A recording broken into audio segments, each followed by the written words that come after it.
Perhaps the information is being leaked out. We call that as a breach of PHI. If there is a breach, what can happen? Say for example, the practice has failed to keep all the health information or this credit card numbers of these patients in a safe place, and finally it got leaked. What can happen? Now the practice will have to notify all the people who are involved, whose information has been leaked. They have to be notified immediately, and then they'll have to notify the local media as well. They'll have to inform the US government. They'll have to put it in the media, on television, and then they will also have to print it in their own website as well.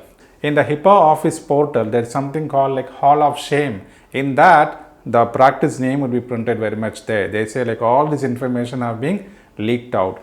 So of course, due penalties would also come for this healthcare practice and providers. It's very crucial, very difficult task for practice to also manage. In that case, because patients would have to take adequate steps to block their credit cards, they should take adequate measures so that should not result in a tragedy for them. So for a breach of PHI, we have certain measures that need to be followed. In case there is a breach, what that needs to be done.